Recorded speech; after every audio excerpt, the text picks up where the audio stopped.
கர்த்தருடைய பரிசுநாமத்துக்கு ஸ்தோத்திரம் உண்டாவதாக. இந்த நாளிலும் ஒரே ஒரு வசனத்தை நான் மேற்கொள்ளிட்டு சொல்றேன். கர்த்தருடைய ரட்சிப்புக்கு நம்பிக்கையோடு காத்திருக்கிறது நல்லது. இந்த வசனம் பைபிள்ல புலம்பல் என்கிற அதிகாரத்துல 3ஆம் அதிகாரம் 26வது வசனத்துல இருக்குது. கர்த்தருடைய ரட்சிப்பு அப்படின்னு பார்க்கும்போது, கர்த்தர் நம்மை விடுதலை பண்ணுவதற்கு, இப்போ ஒருவேளை நம்மை சுற்றி இருக்கிற கடன் என்கிற ஒரு பிரச்சனை, வியாதி என்கிற ஒரு பிரச்சனை, அல்லனாக்கி குடும்பத்தில இருக்கிற வறுமை என்கிற ஒரு பிரச்சனை, இல்லனாக்கி வேறு சூழ்நிலைகள், அப்படின்னா குடும்பத்தில இருக்கிற ஒரு சமாதானம் இல்லாத ஒரு பிரச்சனை. இப்படிப்பட்ட காரியங்கள் தான் ஒரு மனிதனை அடிமைப்படுத்துகிற, ஒரு மனிதனை அப்படியே சமாதானம் இல்லாமல் அவனை அழித்து போடுகிறது. கொஞ்சம் கொஞ்சமாக அழித்து போடுகிறது. ஆனா, இங்க வசனம் சொல்லுது, புலம்பல்ல சொல்லப்பட்ட இந்த புலம்பலே ஃபுல்லாவே ஆண்டவர்ட்ட விண்ணப்பம் பண்றது தான் இங்க சொல்லப்பட்டிருக்கு.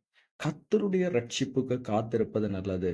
எப்படின்னா, நம்ம மனுஷன் நமக்கு ஒரு விடுதலை கூட இப்ப சிலவங்க நான் பேசினா அவங்க விட்டுருவாங்க. நான் பேசினா அவங்க செய்துருவாங்க அப்படின்னு.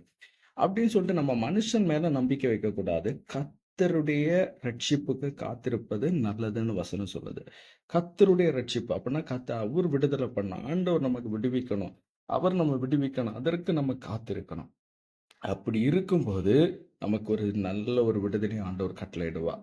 நாம சந்தோஷத்தோடு ஆண்டவருக்குள்ளாக மகிழ்ச்சியா இருக்க முடியும். ஏன்னா, கர்த்தர் கொடுக்கிற விடுதலை நித்திய விடுதலை. அதற்கு பிறகு அதுல அந்த கஷ்டமே வராது. அவர் ஒரு நோயிலிருந்து ஒரு விடுதலை தந்து அந்த நோய் மறுபடியும் நம்மை தொடாது. அவர் ஒரு காரியத்துல ஒரு கடன் என்கிற பிரச்சனை ஏசப்பா நமக்கு விடுதலை கொடுக்கும்போது, அந்த கடன் என்கிற பிசாசு மறுபடியும் நம்மை மேற்கொள்ளாது. அதனால கர்த்தருடைய ரட்சிப்புக்கு இன்னைக்கு நம்மளும் சொல்லலாம், அப்பா உம்முடைய ரட்சிப்புக்கு நான் காத்திருக்கிறேன் ஆண்டவரே. நான் காத்திருக்கிறேன். நீங்க எப்ப என்ன விடுவிக்கிறோ அதுவரைக்கும் நான் உம்முடைய சமூகத்தை காத்திருப்பேன் என்று அவருடைய ரட்சிப்புக்கு நம்ம காத்திருக்கணும். நம்பிக்கையோடு காத்திருக்கணும். ஆமென். ஆண்டவரே, இந்த நாளிலும் ஆண்டவரே, இந்த வசனத்தின்படி ஆண்டவரே உம்முடைய ரட்சிப்பு காத்திருக்கிற ஒவ்வொரு குடும்பத்தையும், ஒவ்வொருவரையும் கர்த்தர் விடுவிப்பீராக.